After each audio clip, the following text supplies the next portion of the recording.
कहानी की शुरुआत में हमें एक अंधेरा जंगल दिखाया जाता है जहां एक बच्चा डर के मारे किसी से भाग रहा होता है।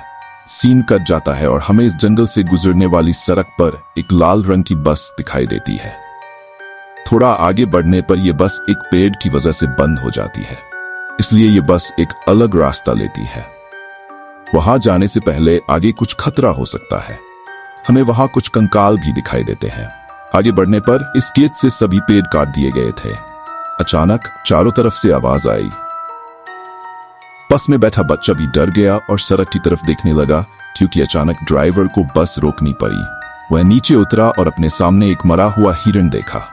जैसे ही उसने उसे अपनी जगह पर रखा और पीछे मुड़ा, वह चौंक गया। अगले ही मिनट जब वह फिर से बस में चढ़ा तो हमने देखा कि उसके पीछे एक आदमी था जिसने बस ड्राइवर को बंदूक की नोक पर ले लिया था। उसने सभी बच्चों को धमकाया और उन्हें अपनी सीटों पर बैठने के लिए कहा। सबने उसकी बात सुनी और अचानक बस में बैठे एक बच्चे को याद आया कि उसने इस आदमी के बारे में समाचार में पढ़ा था। वह एक सीरियल किलर था और कुछ दिन पहले ही जेल से भागा था। इतना ही नहीं, डरावनी बात यह थी कि यह शख्स सिर्फ किशोरों को ही मारता था। इसका मतलब यह नहीं है कि वह मनोरोगी था। इस शख्स के मुताबिक ये लोग लगातार कदम बढ़ाते रहे। उसने अपना फोन भी खिड़की से नीचे गिरा दिया और ड्राइवर अपनी बस चलाता रहा। ड्राइविंग करते समय ड्राइवर एक और साइन बोर्ड देखने से चूक गया, जिस पर लिखा था कि वह खाली सैनिक क्षेत्र की ओर जा रहा है। ये एक ऐसा इलाका है जहां सालों पहले रिसर्च की गई थी, लेकिन अब वहां कोई नहीं रहता। ये एक सुरंग थी जिसमें इस समय बहुत सारी लाइटें जल रही थी, और इसी सुरंग में उसकी बस अचानक रुक जाती है। उसे पता चलता है कि बस का इंजन खराब हो गया है। मनोरोगी हत्यारे को लगा कि ड्राइवर उसके साथ चाल चल रहा है, इसलिए उसने एक लड़की को बंदूक की नोक पर ले लिया और ड्राइवर से कहा कि बस से उतर जाओ और मेरे सामने बस ठीक करो। अगर किसी ने चाल चलने की कोशिश की तो मैं इस लड़की को मार दूंगा। इसी बीच इस सुरंग की लाइट भी बंद हो गई। सभी अचानक घबरा गए। अचानक उन्हें इस अंधेरी सुरंग में डरावनी आवाजें सुनाई देने लगीं। हत्यारे ने ड्राइवर को इशारा किया कि जाकर देखो कि क्या है। ड्राइवर भी अपनी टॉर्च लेकर आगे बढ़ गया। जैसे ही वह अंधेरे की ओर बढ़ा, उसे एक परछाई दिखाई दी। जब वह करीब गया तो उसे पता चला कि यह एक डरावना दिखने वाला राक्षस था। ड्राइवर डर के मारे चिल्लाया और राक्षस ने उसे सीने से पकड़ लिया और मार डाला। बस के अंदर बैठे लोग यह सब देख रहे थे। हत्यारा भी लड़की के साथ जल्दी से बस के अंदर आ गया। हत्यारा उन्हें चुप रहने के लिए कहता है कि राक्षस न देख सके और न सुन सके, और जल्दी से बस को स्टार्ट करने की कोशिश करता है। लेकिन यहाँ बस की चाबी नहीं, चाबी अभी भी ड्राइवर के हाथ में थी। राक्षस उसे पहले ही मार चुका था। हत्यारा बच्चों से ड्राइवर के हाथ से चाबी लेने के लिए कहता है। जैसे ही लड़की चाबी लेने के लिए डर के मारे ड्राइवर के करीब पहुंची, उसे देखकर वह चौंक गई। वह पहले ही मर चुका था। लड़की को यकीन नहीं हुआ। वो दुख के मारे रोने लगी, लेकिन यह रोने का समय नहीं था। उसने सावधानी से ड्राइवर के हाथ से चाबी ली और बस में वापस आ गई। बस में बैठे हुए भी उसकी हालत अजीब थी। जब दूसरे बच्चे उससे ड्राइवर के बारे में पूछते हैं तो वह ना में सिर हिला देती है, क्योंकि वह अब जीवित नहीं था। यह सुनकर सभी बच्चे दुखी हो जाते हैं। यहाँ हत्यारा रेगी नाम के लड़के से बस स्टार्ट करने को कहता है, लेकिन बस तो खराब थी। स्टार्ट कैसे होगी? वह उसे धमकाता है कि अगर तुमने बस स्टार्ट नहीं की तो मैं सबको मार डालूंगा। ये लड़का भी बहुत बहादुर था। बिना डरे वह इस हत्यारे से बहस करने लगता है, और मौका मिलते ही एक बच्चा उसे पीछे से धक्का दे देता है। वह नीचे गिर जाता है तो रेगी अचानक उसके हाथ से बंदूक छीन लेता है और फिर उस पर तान देता है। ये देखकर हत्यारा हंसने लगता है, लेकिन वह कहता है, तुम मुझे नहीं मार सकते।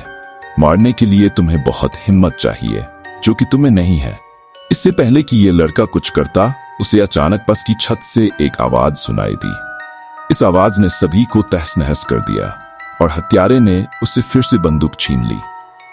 अब बस से आने वाली आवाजें भी बढ़ गई थीं, जिससे सभी बच्चे डर जाते हैं, और गुस्से में हत्यारा बस से उतर जाता है और चिल्लाने लगता है, तुम जो भी हो, अंधेरे से बाहर निकलो, मेरा सामना करो। वो ये कह रहा था। अचानक उसकी बोलती बंद हो गई। उसके चेहरे पर एक अजीब सी मुस्कान थी, और अचानक किसी ने उस पर हमला कर दिया। हमलावर ने उसका सिर धड़ से अलग कर दिया था, और बच्चे बस के अंदर से ये देखकर चौंक गए, क्योंकि उन्हें एक हाथ में वोजीव यानी राक्षस का सिर दिखाई दे रहा था। और वो डरावना सा दिखने वाला अजीब दिख रहा था। उसके हाथ में बहुत सारे टेंटिकल्स थे जो उसने इस आदमी के चिपका रखे। समझ में नहीं आ रहा था कि क्या करें। ये लोग अब अपनी जान बचाने के लिए इसी बस में रुकने का फैसला करते हैं, लेकिन जब तक उन्हें अपनी बस के बाहर से अजीब सी आवाजें सुनाई देने लगीं। बस का दरवाजा पट की आवाज के साथ खुला और उन्हें बस की सीट पर उसी राक्षस के बड़े बड़े हाथ दिखाई दिए। इसका मतलब राक्षस के अंदर आ गया था। इससे बचने के लिए वो बस के दूसरे दरवाजे से नीचे भागने लगे, लेकिन ये दरवाजा नहीं खुला। उनके हाथ में गलती से जब उनका चेहरा राक्षस की तरफ मुड़ता है, वो देखते हैं कि राक्षस इस रोशनी से डरता है। इसका फायदा उठाकर उन्होंने राक्षस को रोशनी से दूर रखा। गलती से उनकी बस का दरवाजा भी खुल गया और वो बस से उतर गए। रोशनी राक्षस की तरफ रखते हुए वो भागते रहे और एक बंकर में पहुंच गए। इस बंकर में एक कमरा भी था जिस पर इस पूरी जगह का नक्शा बना हुआ था। ये देखकर उन्हें पता चलता है कि ये एक मिलिट्री बेस है, और अगर ये मिलिट्री बेस होता तो यहाँ रोशनी हो सकती थी और यहाँ एक कंट्रोल पैनल हो सकता था। और अगर उन्हें उस राक्षस से दूर रहना था तो किसी तरह उन्हें उस कंट्रोल पैनल को चालू करना था, जिससे यहाँ की लाइटें चालू हो जाती और राक्षस उनसे दूर रहता। और आखिरकार वो भागने में सफल हो जाते हैं। वो कंट्रोल पैनल ढूंढ लेते हैं और उसे चालू करने का फैसला करते हैं। नक्शा रखकर वो एक योजना बनाते हैं और सोचते हैं कि वो कंट्रोल पैनल कहाँ हो सकता है। नोलन और उसका साथी पावर पॉइंट ढूंढने जाते हैं। यहाँ बैठे हुए ये तीनों अजीबोगरीब तरीके से अपना समय बिता रहे थे। अब कोई नहीं। ये दो लड़के कहते हैं कि मुझे वॉशरूम जाना है। वो अकेली नहीं जा सकती थी क्योंकि वो डरी हुई थी, इसलिए रेगी उसके साथ गया। रेगी उसे बातचीत में परेशान कर रहा थी, इसलिए क्वीनी उसे जवाब नहीं दे रही थी। बहुत समय हो गया। जब क्वीनी उसकी तरफ मुड़ी तो उसे कुछ अजीब सा लगा, तो आखिरकार उसने पलटकर देखा। वहां क्वीनी नहीं थी। वो बहुत डरा था, जोर जोर से चिल्ला रहा था। वो इधर उधर क्वीनी को ढूंढने लगा। उसके दूसरे दोस्त को भी पता चल गया कि क्वीनी गायब है। ये लोग इस पूरे इलाके में क्वीनी को ढूंढने लगे और आखिरकार वो एक जगह पहुंचे जहां उन्होंने क्वीनी को देखा। लेकिन उस समय क्वीनी पर एक राक्षस था, एक भयानक राक्षस जो क्वीनी की गर्दन पर काटने वाला था। क्वीनी की हालत ऐसी थी जैसे वो बेहोश हो। इधर रेगी राक्षस को आग दिखाकर उसका ध्यान भटकाता है, जबकि उसका दूसरा दोस्त क्वीनी को इससे बाहर निकालने में कामयाब हो जाता है। क्वीनी और वो दोनों जल्दी से यहाँ से भाग जाते हैं, बिना ये सोचे कि रेगी उनके पीछे नहीं है।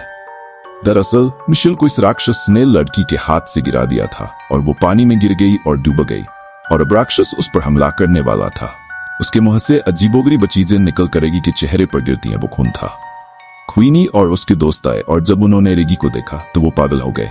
ये लोग कुछ नहीं कर पाए और इससे पहले कि राक्षस रेगी को खा जाए, अचानक यहाँ रोशनी आ गई। इस वजह से राक्षस डर गया और रेगी को छोड़कर चला गया, और ये लोग समझ गए कि उनके दोस्तों को आखिरकार जनरेटर मिल ही गया। यहाँ नोलन और उसके दोस्त जिन्होंने इस जनरेटर को ढूंढा और इसे चालू किया, उन्हें पास में ही एक कमरा मिला जिसमें एक लाश पड़ी थी और वहां बहुत सारी तस्वीरें और नोट्स भी थे। इन नोट्स में सिर्फ इसकी प्रकृति के बारे में जानकारी थी। ऐसा लगा जैसे किसी ने इसकी प्रकृति पर बहुत रिसर्च की हो, और फिर जैसे वो इसे मार नहीं सकता, वैसे भी ये सब पढ़ना उनका मकसद नहीं था। उनका मकसद इस घर से जल्द बाहर निकलना था, इसलिए वो वापस मुड़ गए।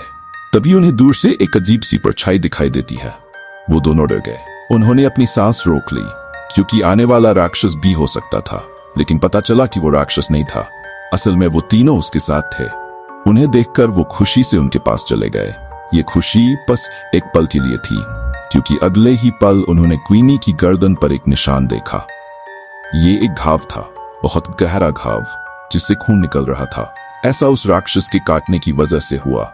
ये भी हो सकता है कि अब क्वीनी संक्रमित हो जाए और वो राक्षस बन जाए, और वो मुझसे कहे कि शायद हमें क्वीनी को अपने साथ नहीं रखना चाहिए, लेकिन ये लोग ऐसा नहीं करते। वो क्वीनी को अपने साथ रखते हैं। उसके साथ क्या होने वाला है, इस बारे में जानकारी लेने के लिए वो वापस उसी कमरे में जाते हैं जहां उन्हें सबसे पहले उस राक्षस के बारे में बहुत सारे नोट्स मिले। वहां पड़े बहुत सारे नोट्स में से वो एक नोटबुक उठाते हैं और उसे पढ़ना शुरू करते हैं। ये एक लड़के की कहानी थी जिसे अपनी बहन के साथ नई नई जगहों को एक्सप्लोर करना बहुत पसंद था, और एक दिन वे खोज करते हुए इस मिलिट्री बेस पर आ पहुंचे। वो लड़का जिसने ये कहानी लिखी थी वो यहाँ आकर नक्शे को देखता रहा और पीछे रह गया, जबकि उसकी बहन आगे बढ़ती रही। और अचानक उसे झटका लगा। जैसे उसने सुरंग में कुछ अजीब देखा। उसका भाई उसके पीछे था। जैसे ही उसने उसकी तरफ देखा, बहुत देर हो चुकी थी। सुरंग के अंदर से चीख आ रही थी। वो डर गया और अपनी बहन को बचाने के बजाय वो जंगल की तरफ भागने लगा। तो अपनी जान बचा सके और निकल सके। ये वही सीन है जो हमने मूवी की शुरुआत में देखा था। इस समय लड़का चला गया, लेकिन वह घटना उसके दिमाग में रह गई। ये बात उसके दिल में रह गई कि उसकी लापरवाही की वजह से उसकी बहन मारी गई और अब वो बदला लेना चाहता था जिसने उसकी बहन को मारा था। सालों बाद भी वो कुछ भी नहीं भूल पाया। वो इस राक्षस पर वास करता था। उसे उसके बारे में एक बात पता चली और फिर उसने योजना बनाई कि वो इस राक्षस को कैसे मार सकता है। उसने राक्षस को मारने के लिए एक मशीन भी बना ली। इसे मार पाता उसकी बदकिस्मती।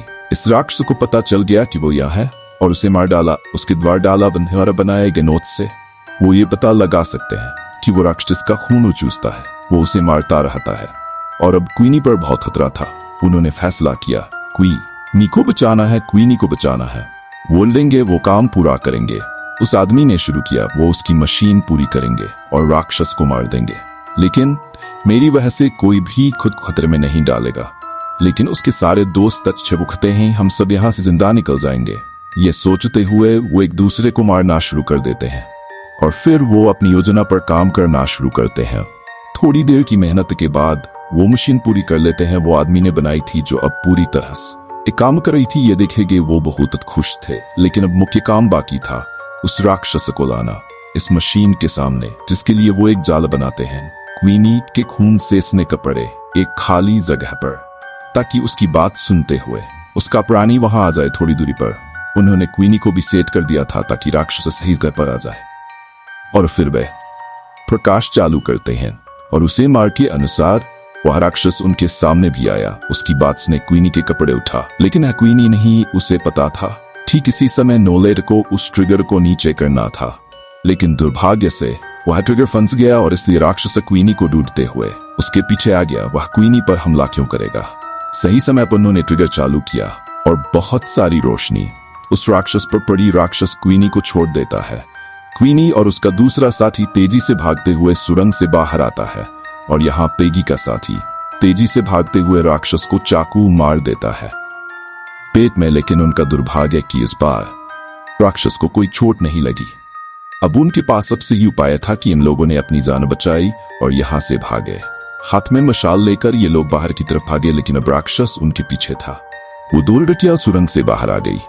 जैसे ही वो सुरंग से बाहर आई, उन्होंने राहत की सांस ली और पीछे देखा जहां उनके दोस्त अभी तक नहीं आ रहे थे और अब उनके सामने राक्षस भी खड़ा था। के मारे वो कांपन ही रहे थे, लेकिन राक्षस बाहर नहीं आया क्योंकि बाहर उजाल था। इसी बीच हम पीछे उन तीन लड़कों को भी देखते हैं जो अब पीछे से इस राक्षस के करीब आए और उसमें आग लगा दी और सुरंग से बाहर आ गए। वो राक्षस आग में जल गया और आखिरकार उनकी योजना सफल हो गई। उन्होंने उस राक्षस को मार डाला। उन सभी ने अपनी जान बचाई। सिर्फ अपने लिए ही नहीं, उन्होंने सभी लोगों के लिए भी खतरा खत्म कर दिया। इसलिए वो बहुत खुश थे। कहानी के आखिरी सीन में ये बच्चे अपने ड्राइवर को याद करते हैं।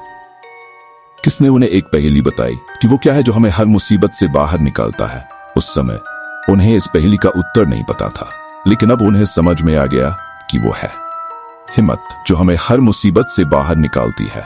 मरते समय भी ड्राइवर ने उन्हें एक बड़ी सीख दी जो उनके जीवन में बहुत काम आई। और बस इतना बताकर कहानी यहीं खत्म हो जाती है। मुझे उम्मीद है कि आप सभी को कहानी पसंद आई होगी। ऐसी और कहानियों के लिए सब्सक्राइब करें।